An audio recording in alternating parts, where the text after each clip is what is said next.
Hello friend, कैसे हैं आप सभी लोग। आप सभी की तैयारी कैसी चल रही है? यूपी टेट, सी टेट और अगर कोई स्टेट का भी दे रहा होगा उस सब की तैयारी। हरियाणा टेट की भी है अभी, तो उसकी भी जिस लोगों ने भरा होगा उन लोगों का भी अभी हरियाणा टेट होगा। तो आई होप सभी की तैयारी बहुत अच्छी चल रही होगी। पहले हरियाणा टेट होगा, फिर उसके बाद सी टेट है, फिर यूपी टेट है, फिर सुपर टेट है, फिर पीजीटी टीजीटी, बहुत सारी वैकेंसीज आने वाली है।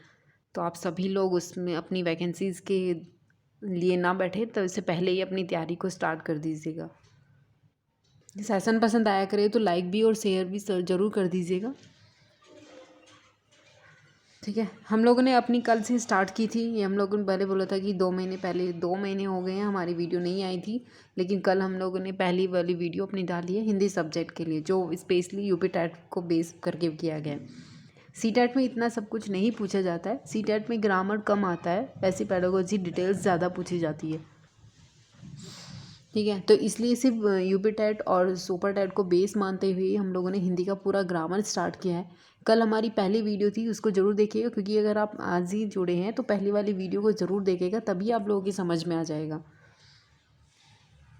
इसके पूरा एक सिलेबस को आधार बना के ये किया गया है। इसके सारे क्वेश्चन पेपर्स, पुराने पेपर्स जितने भी हो गए सुपर टेट्स में आया हुआ, पहला पेपर, 2 पेपर आ चुके हैं, वो दोनों के दोनों सॉल्व कराएंगे हम साथ में ही।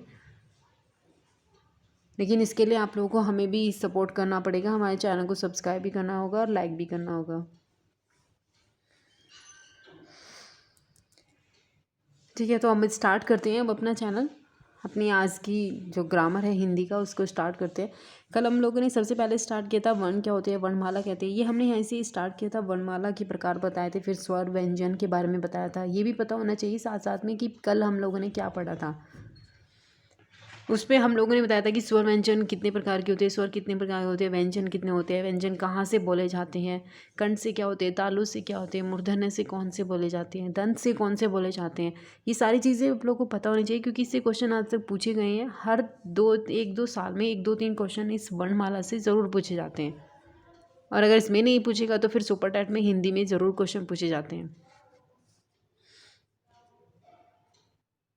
ठीक है, तो कल हम लोगों ने यहाँ तक बता दिया था आपका कि कंठ तालु से कौन से बोले जाते हैं, दंतों से कौन से होते हैं और कंठोस्त्र क्या होते हैं।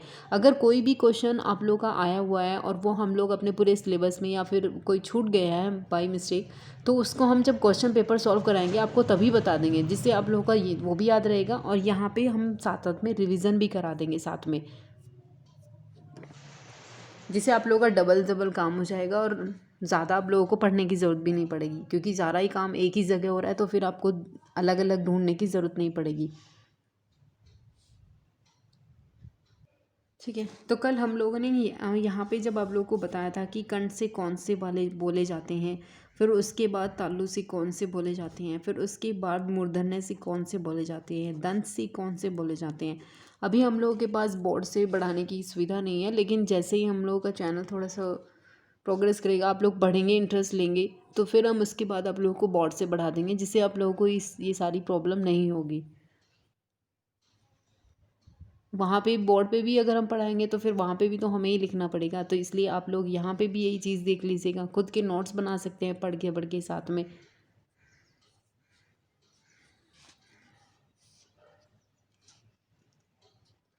ठीक है, ये दंत से होता है और फिर ओष्ठ बोले जाते हैं, यानी कि जो ओठ से बोले जाते हैं उसे ओष्ठा भी बोले जाते हैं, यानी कि होठ से बोले जाते हैं, ओट्स। उसके बाद ये हम लोगों ने सबसे पहले बता दिया था कि व्यंजन के क्या बोले जाते हैं, ये आप लोगों को याद करना पड़ेगा। ये हम लोगों ने कल बताया था, कै चे टे टे पे। अगर आप इस सीरीज़ को याद कर लेंगे तो फिर आप लोगों के लिए ज़्यादा आसान हो जाएगा याद करना, वरना आप लोग ये भूल जाएंगे कि छः किससे बोला जाता है, तय किससे बोला जाता है, दय किससे बोला जाता है। ये सारी चीज़ें जब क्वेश्चन में पुटअप की जाती है, जब क्वेश्चन में पूछी जाती है ना अलग से निकाल के, तो इन कन्फ्यूज़न ज़्यादा हो जाता है। तो इसलिए इन सीरीज़ को आप 5-5 में बांट के कीजिएगा और इस तरीके से याद कीजिएगा, तो ज़्यादा प्रॉब्लम नहीं होगी, आसानी से आप लोग कर पाएंगे उसे। इसी के साथ ही कुछ यहाँ पे और ऐसे भी व्यंजन हैं जो अंतस्थ व्यंजन होते हैं। कल हम लोगों ने बताया था कुछ अंतस्थ व्यंजन भी होते हैं, उसके साथ कुछ ऊष्म व्यंजन भी होते हैं, कुछ उसके साथ स्वर भी होते हैं। स्वर हम लोगों ने कल बता दिए थे, लेकिन यहाँ पे कुछ अंतस्थ होते हैं, ऊष्म होते हैं, जो व्यंजन इन्हीं से बोले जाते हैं, कंठ से, तालु से, मूर्धन्य से, दंत से, ओष्ठ से।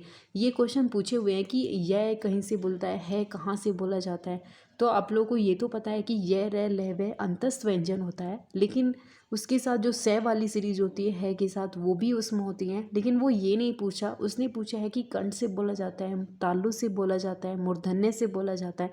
उसकी वहाँ पे वो बोली गई है कि वो कहाँ से बोला जाता है।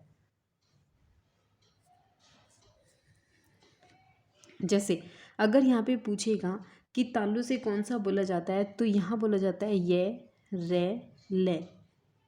और वह हम लोगों ने आपको बताया था कि वह कहीं से बोला जाता है, दंतोष्ठ से बोला जाता है। तो यहाँ पे क्या हुआ, जो ये अंतस्थ व्यंजन है इसका ये, रे, ले और वह दंतोष्ठ से बोला जाता है, इसलिए यहाँ पे नहीं आएगा वो। तो अगर आप लोगों से पूछेगा कि यह कहाँ से बोला जाता है, कंठ से, तालु से, मूर्धन्य से, दंत से, क्योंकि आजकल सिंपल क्वेश्चन नहीं पूछता है, वो थोड़ा सा आप लोगों को घुमाएगा ताकि इससे भी अलग चीज़ें जो कुछ है वो आपसे पूछता है।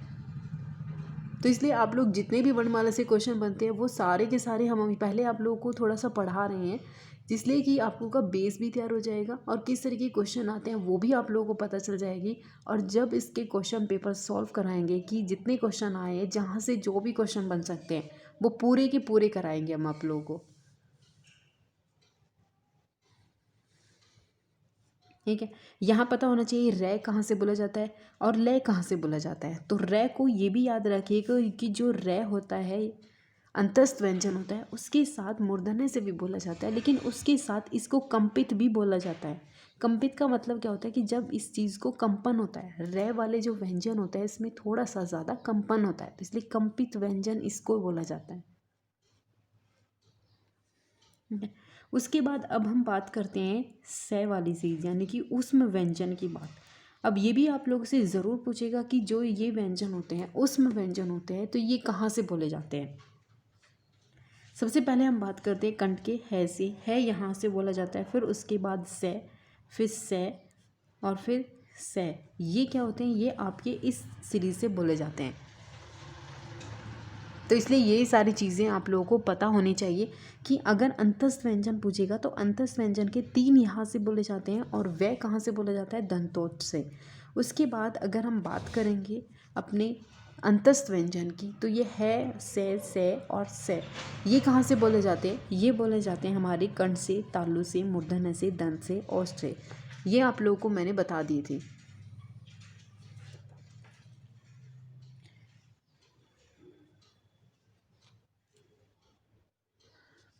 उसके साथ यहाँ पे अब ये भी रहेगा कि अगर वो आपसे साथ में पूछ ले कि जो स्वर होते हैं वो कहाँ से बोले जाते हैं, आप लोगों से पूछ लिया ए कहाँ से बोला जाता है, ई कहाँ से बोला जाता है, ऊ कहाँ से बोला जाता है, ऋषि कहाँ से बोला जाता है, ऋषि।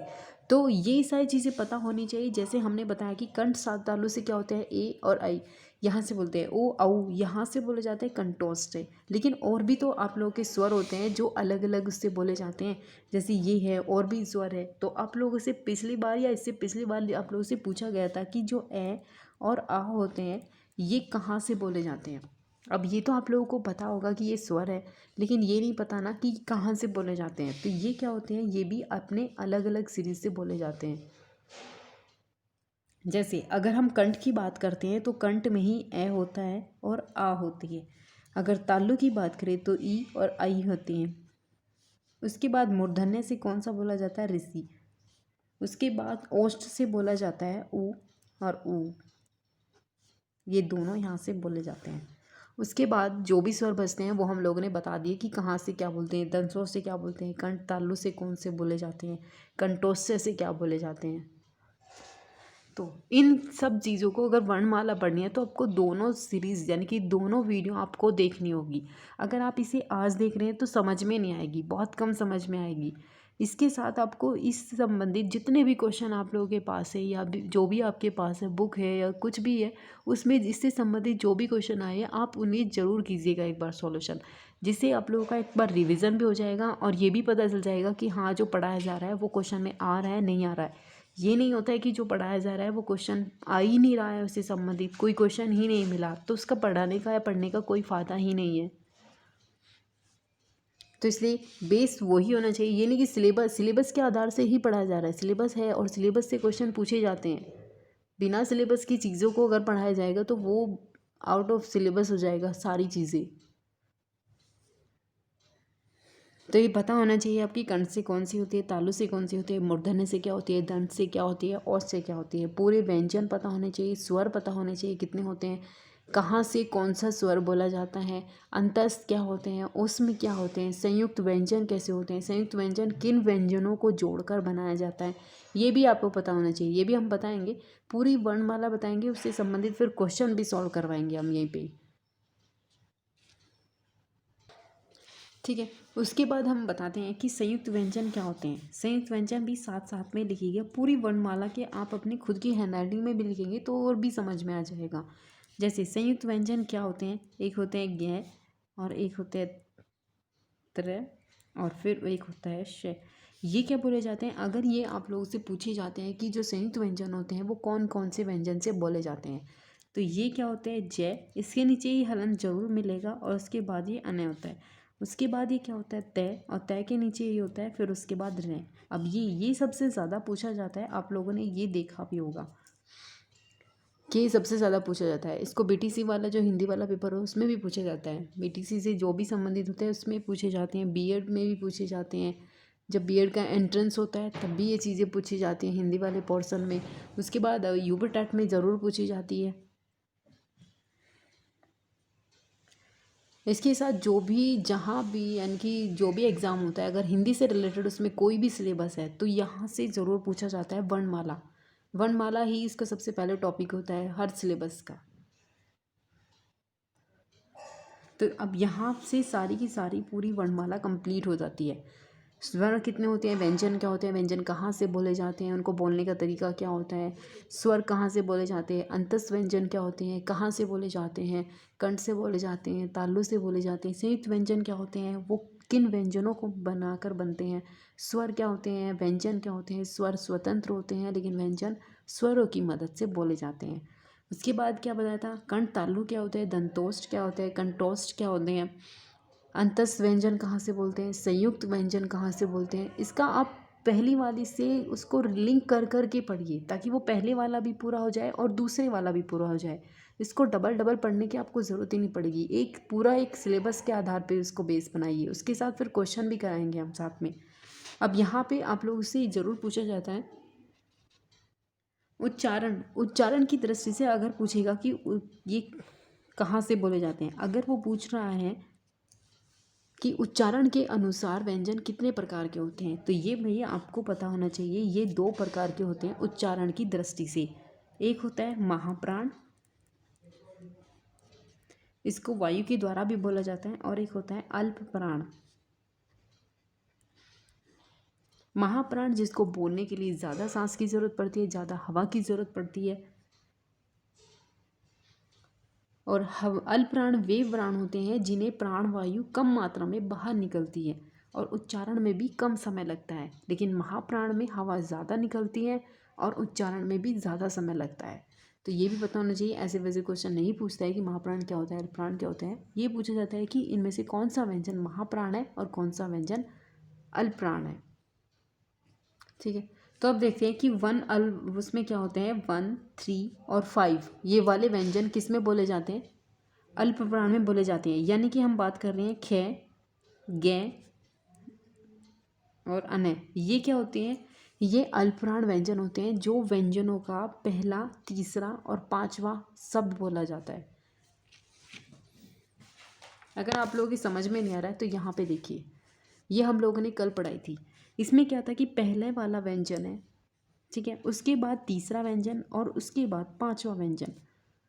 ऐसे पूछे जाते हैं क्वेश्चन भी कि पहला, तीसरा, 5वां जो व्यंजन होते हैं स्पर्श व्यंजन के, वो कहाँ से बोले जाते हैं उच्चारण की दृष्टि से। अल्प प्राण होते हैं, महाप्राण होते हैं, ये कहाँ से होते हैं। तो ये पता होना चाहिए कि कै पहला, तीसरा और 5वां ये अल्प प्राण होते हैं।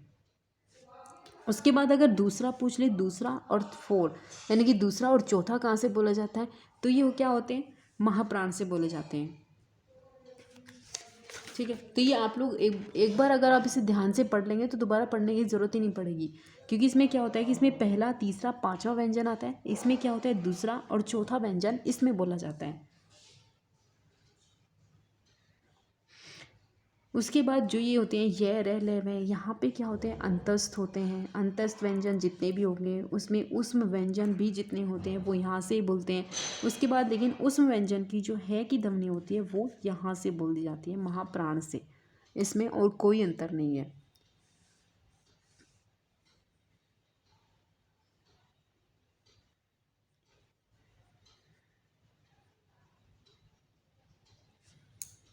तो ये आप लोगों को पता होना चाहिए कि पहला, तीसरा, पांचवा कहाँ से बोले जाते हैं। अंतस्थ व्यंजन क्या होते हैं, महाप्राण होते हैं या अल्पप्राण होते हैं। महाप्राण में यहाँ से अगर आपको ज़्यादा कन्फ्यूज़न करेगा तो वो क्या करेगा, आपको है शब्द दे देगा और वो बोलेगा कि उच्चारण की दृष्टि से ये कौन से शब्द से बोला जाता है, महाप्राण से या फिर अल्पप्राण से। अब आप लोगों ने अल्पप्राण में अंतस्थ भी पढ़े हैं, उष्म व्यंजन भी पढ़े हैं, लेकिन यहाँ पे क्या होता है कि जो ये है बोला जाता है ये महाप्राण से बोला जाता है। उसके बाद फिर एक और सीरीज़ क्या आती है, स्वर तंत्रिका से बोले जाने वाले, तंत्रिका से बोले जाने वाले व्यंजन। अब यहाँ पे आप लोगों से पूछेगा कि स्वर तंत्रिका से, या जब कंपन होता है, कंपन के आधार से भी पूछते हैं, स्वर तंत्रिका से बोलते हैं या कंपन से भी बोला जाता है कि कंपन के आधार पे व्यंजन कहाँ से बोले जाते हैं। तो इसमें दो प्रकार के होते हैं, एक होते हैं घोष और दूसरा होता है अघोष। आप लोगों ने अगर पेपर पढ़े होंगे,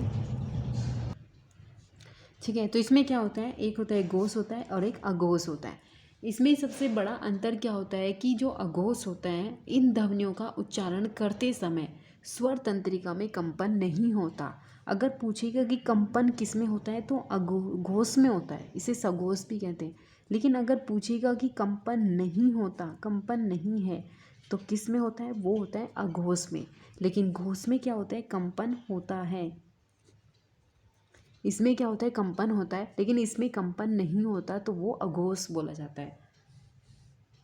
अब यहाँ पे पूछेगा कि अघोष में पहला व्यंजन, स्पर्श व्यंजन का पहला और दूसरा व्यंजन अघोष में बोला जाता है, लेकिन सघोष में क्या बोला जाता है, तीसरा, चौथा और पांचवा यहाँ से बोले जाते हैं। और पूरे क्या होते हैं, अंतस्थ व्यंजन और स्वर व्यंजन, ये सारे कहाँ से बोलते हैं, घोष से बोले जाते हैं। ठीक है, तो ये आप लोगों को पता होना चाहिए कि जो घोष से बोले जाते हैं, पहली बात तो उसमें सारे स्वर बोले जाते हैं, उसके बाद अंतस्थ व्यंजन बोले जाते हैं, उसके बाद तीसरा, चौथा, पांचवा जो व्यंजन होते हैं वो घोष में बोले जाते हैं, उसके बाद जो कुछ भी बचता है वो सारे कहीं में बोले जाते हैं, अघोष में बोले जाते हैं। अब उसमें उष्म व्यंजन भी इसी में ही आ जाएंगे आप लोगों के। अब आप लोगों के इसमें कुछ नहीं बचा है, अगर कुछ बचा भी होगा तो जब हम क्वेश्चन पेपर कराएंगे, क्वेश्चन देंगे, उसमें आप लोग को क्वेश्चन सॉल्यूशन भी देंगे, उसमें आप लोगों के एक एक क्वेश्चन के साथ जितने भी क्वेश्चन आप लोगों से बनते हैं, हमसे बनेंगे या जितने क्वेश्चन आ चुके हैं वो सारे के सारे हम ही कराएंगे साथ में, ताकि आप लोग के वर्णमाला से या पूरे सिलेबस से कोई भी एक भी क्वेश्चन ना छूट पाए। लेकिन उसके लिए आप लोगों को भी थोड़ा सा साथ हमें ज़रूर चाहिएगा। एक तो हमारे चैनल को सब्सक्राइब, लाइक ज़रूर कीजिएगा, शेयर भी कीजिएगा। उसके साथ आप लोगों को जो हम पढ़ा रहे हैं उसका आप लोग एक बार नहीं 2 बार रिवीजन ज़रूर कीजिएगा। और जिन लोगों के अभी सीटेट यूपीटेट देना चाहते हैं आगे नेक्स्ट, तो वो इस चीज़ को ज़रूर पढ़िएगा, शेयर कीजिएगा सभी को।